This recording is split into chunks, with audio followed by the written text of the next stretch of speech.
Welcome dear rockers, कैसे हैं आप सभी। तो आज हम देखने वाले हैं पनी मूवी की शुरुआत त्रिशूर नाम के शहर से होती है, जहां हम डॉन और बिजू नाम के दो बंदों को देख पाते हैं। और इन दोनों ने गैंगस्टर बनकर पूरे त्रिशूर में आतंक फैलाया होता है, क्योंकि त्रिशूर अक्सर गैंगस्टर्स की वजह से ही जाना जाता है। यहाँ का सबसे बड़ा गैंगस्टर गिरी नाम का आदमी है। उसकी तो पूरी एक टीम है जिसने पुलिस तक को डरा के रखा हुआ है। हालांकि पुलिस वालों का हेड अपनी पूरी टीम के साथ इकट्ठा होकर गिरी और बाकियों के बारे में जानकारी निकालने के लिए निकल जाता है। लेकिन बाकी पुलिस वाले कहते हैं कि सर आप तो नए नए हो यहाँ पर, लेकिन हम जमाने से गिरी और उसके साथियों के खिलाफ सबूत इकट्ठा करने में जुटे हुए हैं। हमें पता है कि जब भी कोई अपराध वगैरह होते हैं वो गिरी और उसके गुंडे ही अंजाम देते हैं, लेकिन वो लोग अपराध ऐसे करते हैं कि सबूत ही नहीं छोड़ते। हमारे खुद के डिपार्टमेंट में कई सारे लोग हैं जो उनके लिए काम करते हैं, इसीलिए बहुत ही मुश्किल है उसके खिलाफ सबूत इकट्ठा करना। लेकिन तब सीनियर भी कहता है कि तो क्या हम हाथ में हाथ रखे बैठे रहे और उनको अपराध करने दें? ऐसा बिल्कुल भी नहीं होगा, हमें कैसे भी करके उनको रोकना होगा, क्योंकि लोग कानून की ऐसी धज्जियां नहीं उड़ा सकते। दूसरी तरफ डॉन और बिजू को किसी ने रमेश नाम के आदमी को मारने का ऑर्डर दिया था। रमेश का किसी दूसरे आदमी के साथ जमीन को लेकर झगड़ा चल रहा है और वो आदमी जमीन खरीदना चाहता है, पर रमेश बेचने को तैयार ही नहीं है।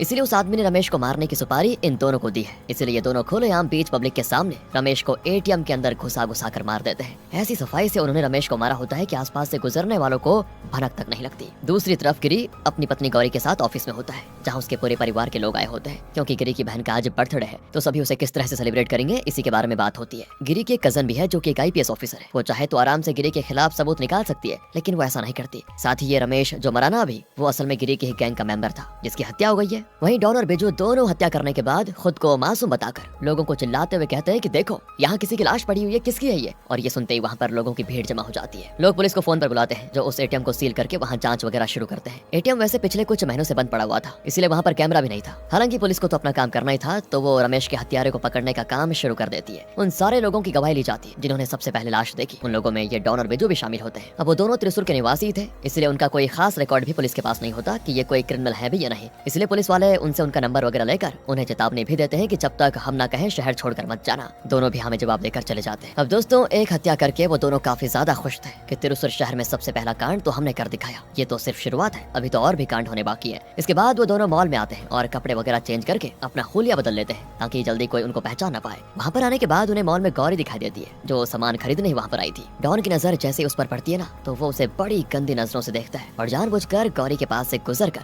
उसे छूने की कोशिश करता है। दोस्तों, इस चीज को देखकर ना गौरी को इतना गुस्सा आता है कि वो थप्पड़ मार देती है उसे। इसके बाद वो वहाँ से जाने ही लगती है। लेकिन इन दोनों को क्या पता था कि त्रिशूर में आने के बाद इन्होंने सबसे बड़े गैंगस्टर की पत्नी के साथ ऐसी हरकत कर दी। अब कहीं इस वजह से इनका करियर शुरू होने से पहले ही खत्म ना हो जाए। अब गौरी जैसे परेशान होकर मॉल से जाती है, गिरी वहाँ पर पहुँच जाता है और उसे परेशान देखकर कहता है कि क्या हुआ, सब ठीक तो है ना, परेशान क्यों दिखाई दे रही हो? तब गौरी उसको सारी बात बताती है। ये सुनकर तो गिरी का गुस्सा बिल्कुल सातवें आसमान पर पहुंच जाता है कि आखिर उसकी इतनी हिम्मत मेरी पत्नी को छुए। और वो गुस्से में डॉन और बिजू को मार मार कर उनकी हालत खराब कर देता है। इतना ही नहीं, डॉन ने जिस हाथ से गौरी को छुआ था, गिरी उसका वो हाथ ही तोड़ देता है। इसके बाद वो आराम से गौरी के साथ वहाँ से चला जाता है। अब गिरी को तो लग रहा था कि ये मैटर यहीं पर खत्म हो गया, लेकिन उसे क्या पता था कि उसकी इस हरकत से गिरी को बड़ी मुसीबत होने वाली है। अगले सीन में यहाँ पर रमेश का अंतिम संस्कार किया जाता है, जिसमें गिरी भी शामिल होता है। रमेश का एक बड़ा भाई भी है, जो सभी से ये कह रहा होता है कि रमेश बहुत ही अच्छा इंसान था, काफी अच्छे पैसे थे इसके पास, जरूर पैसों के लिए ही मेरे भाई को किसी ने मार गिराया। बेचारे ने शादी तक नहीं की थी, अकेला जिंदगी गुजार रहा था, खत्म हो गई बेचारे की जिंदगी। दूसरी तरफ दोस्तों, डॉन और बिजू हॉस्पिटल में आते हैं, क्योंकि गिरी से मार खाने के बाद उन्हें एडमिट होना पड़ा था। तभी वहाँ पर दो बंदे आते हैं। इन दोनों ने ही डॉन और बिजू को रमेश को मारने की सुपारी दी थी। असल में दोस्तों, ये दोनों रमेश के बड़े भाई के बेटे हैं। रमेश अकेला था, उसके पास काफी ज्यादा संपत्ति थी, जो उसके मरने के बाद उसके बड़े भाई के पास जाएगी।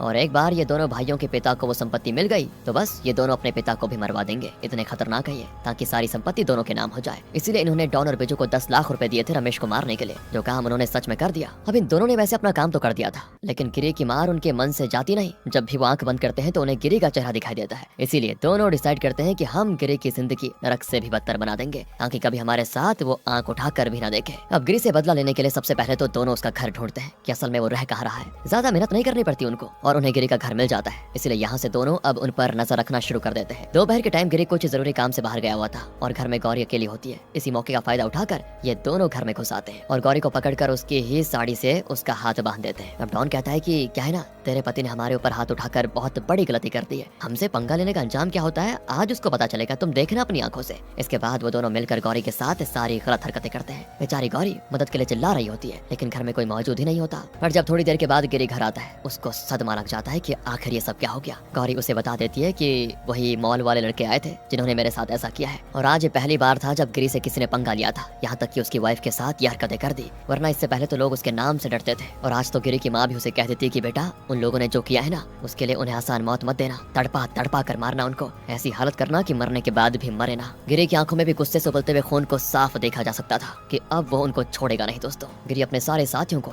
डॉन और बिजू को पकड़ने में लगा देता है। गिरी ने तो सभी से कह दिया था कि ये बात पुलिस तक नहीं जानी चाहिए। मैं नहीं चाहता कि पुलिस उन दोनों को पकड़कर सिर्फ जेल में डाले, मैं अपने हाथों से उन दोनों का खात्मा करना चाहता हूँ। और फिर पूरे शहर के अंदर जितने भी लोग गिरी की गैंग से जुड़े हुए थे वो सभी डॉन और बिजू को पकड़ने में लग जाते हैं। उन्हीं लोगों में पुलिस का खबरी भी दोस्तों गिरी की गैंग में शामिल है। तो उससे होता यह है कि पुलिस वालों को इस चीज की खबर लग जाती है। इसलिए सीनियर पुलिस ऑफिसर सभी पुलिस वालों से कहता है कि ध्यान से सुनो, बिजू और डॉन को हमें गिरी के उन गुंडों से पकड़ने से पहले पकड़ना होगा। इसलिए वो सभी भी उन दोनों को ढूंढने में लग जाते हैं। दूसरी तरफ काफी मशक्कत करने के बाद गिरी के साथियों को पता चल जाता है कि रमेश को भी उन्हीं दोनों ने मार गिराया था। साथ ही डॉन के गांव का एड्रेस भी मिल जाता है, लेकिन बिजू का कोई अता पता नहीं होता। इसलिए गिरी के साथी डॉन के गांव पहुंच जाते हैं और वहां आकर उसके पिता को ही उठाकर लेकर जाते हैं। डॉन के पिता भी हैरान कि आखिर ये सब लोग हैं कौन और मेरे साथ करने क्या वाले हैं। तब वो लोग उन्हें बता देते हैं कि तुम्हारे बेटे ने क्या क्या कांड किया है और वो भी किस बंदे के साथ किया है। ये सुनकर बेचारे डॉन के पिता भी हैरान, कहते हैं मैंने तो अपने बेटे को शहर काम करने के लिए भेजा था, न जाने वो ये क्या कर रहा है। और उन्हें भी पता नहीं होता कि डॉन अभी कहाँ हो सकता है, लेकिन उनके जरिए डॉन का पता लगाया जा सकता था। इसलिए गिरी के साथी डॉन के पिता के मोबाइल से डॉन को फोन लगाते हैं, जहाँ गिरी का भाई देवा फोन पर ही डॉन के पिता को मारते हुए उनकी चीखें डॉन को सुनाता है और कहता है कि अभी तो सिर्फ मारा है,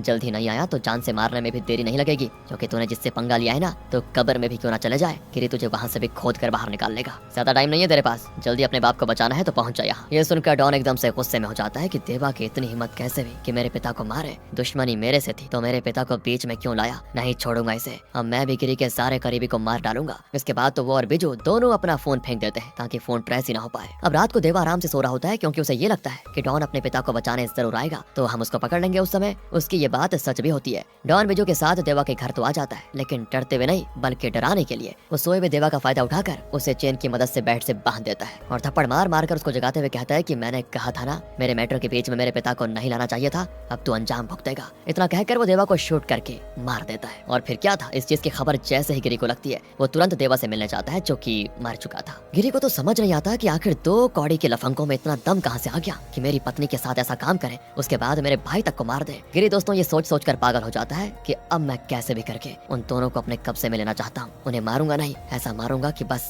देवा के मरने की खबर मीडिया तक चली जाती है, इसीलिए ऑफिशियली तौर पर पुलिस भी अब इस केस में इन्वॉल्व हो जाती है। वो लोग भी डॉन और बिजू को पकड़ना चाह रहे होते हैं और पब्लिक तो इस चीज से बड़ी खुश होती है कि चाहे कोई भी हो, गुंडे शहर में मर रहे हैं, बढ़िया हो रहा है, ताकि गुंडा राज खत्म हो जाए। उनको क्या पता था कि गिरी अगर खत्म हुआ तो डॉन और बिजू लोगों का जीना हराम कर देंगे। गिरी तो फिर भी सिर्फ दुश्मनों के साथ गलत बर्ताव करता है, लेकिन ये दोनों तो निर्दोषों को बस अपने पैसों के लिए मारते हैं। दूसरी तरफ अपने भाई के मरने की वजह से गिरी बहुत ही उदास होकर घर जा रहा होता है, लेकिन तभी छुप कर ये दोनों उस पर गोलियां चलाने लगते हैं ताकि गिरी को भी मार दे। कुछ गोली तो गिरी के कंधे पर लग जाती है, लेकिन फिर भी वो अपनी राइफल निकाल कर जैसे ही गोलियां चलाना शुरू करता है वो दोनों भी बाइक पर सवार होकर भाग जाते हैं। गिरी भी पूरे गुस्से के साथ अपनी गाड़ी लिए उनके पीछे जाता है, क्योंकि पहली बार ये उसकी नजर में आए थे, ऐसे तो वो उन्हें जाने नहीं दे सकता। लेकिन तभी डॉन और बिजू अपनी बाइक में ब्रेक लगाकर तुरंत रिटर्न भागते हैं। अब बाइक में तो तुरंत रिटर्न लग जाता है, कार में थोड़ा लगेगा। इसी वजह से जब तक गिरी कार घुमाता तब तक ये दोनों वहाँ से बहुत दूर निकल जाते हैं, इसलिए वो उन्हें पकड़ नहीं पाता। अब डॉन और बिजू दोनों वहाँ से जंगल में बने एक झोपड़ी के पास जाते हैं जहाँ वो छुप कर रह रहे होते हैं, लेकिन झोपड़ी की लाइट जलती हुई देखकर उन्हें शक हो जाता है कि शायद अंदर कोई है जो उन्हीं का इंतजार कर रहा है, इसीलिए वो दूसरा ठिकाना ढूंढने निकल जाते हैं। दोनों वैसे दिखने में नौसिखिए लगते हैं, लेकिन हर कदम फूंक फूंक कर रखते हैं दोस्तों ताकि पकड़े ना जाए। पर जैसे ही वो दूसरा ठिकाना ढूंढने जाते हैं तभी गिरी फिर से उनके पीछे पड़ जाता है और इस बार तो वो एकदम तेज रफ्तार में गाड़ी चलाकर उनकी बाइक के सामने ही उन्हें ठोक देता है। इस चीज से वो दोनों बाइक से नीचे गिर जाते हैं और किस्मत उनका साथ दे जाती है, क्योंकि सड़क के किनारे ही तालाब होता है जिसमें गिरकर वो वहाँ से भाग चुके होते हैं। गिरी की वही हालत हो चुकी थी, हाथ तो आया लेकिन मुंह को ना लगा। पर तब भी गिरी चुप बैठने वाला नहीं था, वो जब तक उन दोनों को मार नहीं देता तब तक शांत नहीं होगा। अगले सीन में उन दोनों भाइयों को भी पकड़ लिया जाता है जिन्होंने रमेश को मारने के लिए डॉन और बिजू को सुपारी दी थी, जिस वजह से हत्यारा कौन है ये पुलिस को पता चल जाता है। लेकिन हाँ, उन दोनों को पकड़ना अभी भी बाकी था। अब रात को गिरी का साला दीपक डॉन के पड़ोस में रहने वालों को कुछ पैसे दे रहा होता है ताकि अगर कभी बाय चांस डॉन यहाँ पर आए तो वो लोग तुरंत उसे फोन करके उसके बारे में बता दे। इसीलिए जैसे वो ये काम करके घर जा रहा होता है तभी वहाँ डॉन और बिजू पहुंच जाते हैं। अब डॉन दीपक से कहता है कि मेरे पिता को उठाकर सबक नहीं मिला क्या तुम लोगों को, जो अब मेरे पड़ोसियों को खरीदने पहुंच गए। अरे हिम्मत है तो सीधे हम दोनों को पकड़ कर दिखाओ ना, दूसरों का सहारा लेने की क्या जरूरत है। इतना कहने के बाद डॉन कई बार चाकू की मदद से दीपक पर हमला कर देता है। इसके बाद वो दीपक के फोन से गुस्सा दिलाने के लिए गिरी को कॉल करता है और उसे कहता है कि तेरा साला जिंदगी और मौत के बीच लटक रहा है, अब उसे बचा सकता है तो बचा ले। गिरी तुरंत ही दीपक को बचाने पहुंच जाता है और किस्मत से सही टाइम पर वो पहुंच भी जाता है। इसीलिए दीपक को हॉस्पिटल में एडमिट करने के बाद डॉक्टर कहते हैं कि दीपक खतरे से बाहर है। तब पूरे परिवार वालों की जान में जान आती है। अब पुलिस वाले गिरी के पास आकर कहते हैं कि देखो हम डॉन और बिजू के पीछे लगे हुए हैं, हमारी पूरी एक टीम इस पर काम कर रही है, इसलिए प्लीज तुम लोग पीछे हट जाओ और कानून को अपने हाथ में मत लो। पर गिरी कहता है कि तुम्हारी टीम तो कब से काम कर रही है, उसके बावजूद भी मेरा भाई मर गया, मेरे साले के ऊपर जानलेवा हमला हुआ, अब क्या अपने पूरे परिवार को मरने दूं, उसका इंतजार करूं? एक बार वो दोनों मेरे हाथ लग गए ना तो उन्हें जिंदा नहीं छोड़ूंगा, ये बात याद रखना। पुलिस वाले भी ये सुनकर खामोश हो जाते हैं क्योंकि उनके पास कोई सुराग ही नहीं था। इधर सारे लोग परेशान थे, लेकिन डॉन और बिजू तो रुकने का नाम ही नहीं लेते। अब तो उन्होंने गिरी की माँ को अपना अगला टारगेट बना लिया होता है। गिरी की माँ जैसे हॉस्पिटल की लिफ्ट में होती है, उसके अंदर वो दोनों पहुंच जाते हैं, वो भी बुर्का पहनकर, और गिरी की माँ पर भी चाकुओं से हमला कर देते हैं। लेकिन किस्मत से उन्हें भी बचा लिया जाता है। गिरी की हालत खराब, उसे समझ नहीं आता कि करे तो करे क्या, कैसे ढूंढे उन दोनों को, क्योंकि अगर जल्दी कुछ ना किया गया तो पूरा परिवार खत्म हो जाएगा। तभी उसका दोस्त उसको फोन करके कहता है कि डॉन और बिजू ने सरेंडर कर दिया है, वो भी पुलिस के सामने। अभी वो दोनों जेल के अंदर है। ये सुनते ही गिरी तुरंत पुलिस स्टेशन आता है, जहाँ सच में दोनों जेल के अंदर मौजूद होते हैं। अब गिरी का तो मन कर रहा था कि जेल के अंदर घुसकर दोनों को अभी खत्म कर दूं, लेकिन पुलिस वाले उससे कहते हैं कि देखो अब टेंशन लेने की जरूरत ही नहीं है, हमने इतने चार्जेस लगाए हैं कि कभी दोनों बाहर नहीं आ पाएंगे। और दोस्तों यही तो था दोनों का प्लान। उन्हें पता था कि एक बार वो खुद को पुलिस के हवाले कर दे तो पुलिस कानून के हिसाब से उनको सजा देगी और गिरी और उसके साथियों से बचाएगी भी पुलिस। अब थोड़े दिन जेल में बिताने के बाद रिश्वत वगैरह देकर वो बाहर आ ही जाएंगे, ये उनका प्लान है। गिरी को भी ये बात बड़े अच्छे से पता होती है कि दोनों का प्लान चल क्या रहा है, इसीलिए अभी के लिए तो गिरी जेल से चला जाता है। लेकिन अगले दिन जब दोनों यानी कि वो डॉन और बिजू कोर्ट में जा रहे होते हैं तो गिरी के साथ ही स्नाइपर की मदद से दोनों पर गोलियां चला देते हैं। लेकिन गोली चलने के बाद भीड़ में हड़कंप मच जाती है। पुलिस वाले भी तुरंत उन दोनों को बचाकर गाड़ी में डाल देते हैं ताकि उन्हें हॉस्पिटल ले जा पाए। दोनों की जान तो बच जाती है, पर ऐसा लगता है कि गिरी का प्लान फेल हो गया। अब वो पुलिस के चंगुल से इन दोनों को छुड़ा नहीं सकता। पुलिस पूरे हॉस्पिटल को अच्छे से घेर लेती है ताकि कोई भी उन दोनों को कुछ कर ना पाए। लेकिन जिस वार्ड के अंदर वो दोनों मौजूद होते हैं, गिरी का दोस्त बाहर से वार्ड की दीवार ही तोड़ देता है और दोनों को हॉस्पिटल के अंदर से उठा लेता है। पुलिस सिर्फ हाथ पे हाथ धरी रह जाती है। अब यहाँ से हम जंगल में बने घर को देखते हैं जिसके अंदर ही डॉन और बिजू मौजूद है, और तब पूरे गुस्से के साथ गिरी वहाँ पर आता है। यहाँ कोई नहीं होता उसको रोकने वाला, वो जैसे चाहे वैसे तड़पा तड़पा कर उन दोनों को मार सकता है। अब हाँ, गिरी इतनी आसान मौत तो उनको देने से रहा, वो पहले तो जी भर के दोनों को मारता है। जो भी इन दोनों ने उसके परिवार वालों के साथ किया उसका पूरा बदला ले रहा होता है। पर तब भी डॉन गिरी से कहता है कि किस काम का तू गुंडा है रे, तेरी पूरी टीम के होते हुए हम दोनों ने मिलकर इस शहर के सबसे बड़े गुंडे की नींद हराम कर दी। अरे हम मर भी गए ना तो कोई फर्क नहीं पड़ता, क्योंकि हमें त्रिशूल में दहशत फैलानी थी जो हमने कर दिखाया। वो फिर से गिरी को उसकी पत्नी के बारे में कहकर गुस्सा दिलाने लग जाता है कि सच बताएं तो भाभी बड़ी कमाल की चीज है। और फिर क्या था, इस चीज से गिरी के सब्र का बांध टूट जाता है और वो सबसे पहले बिजू को, उसके बाद डॉन को बॉम्ब लगाकर चिथड़े उड़ा देता है उनके। बड़ी भयानक मौत होती है दोनों की। आखिरकार गिरी ने अपना बदला ले लिया था और उसने ये भी बता दिया था कि त्रिशूल का असली गुंडा कौन है। इसी के यानी मिक्स फीलिंग के साथ दोस्तों ये मूवी यहाँ पर खत्म होती है। बाकी अगर आपको वीडियो अच्छी लगी हो, स्टोरी अच्छी लगी हो, एक्सप्लेनेशन अच्छा लगा हो तो लाइक कीजिए, चैनल को सब्सक्राइब ध्यान रखिएगा अपना। Finally thanks for watching.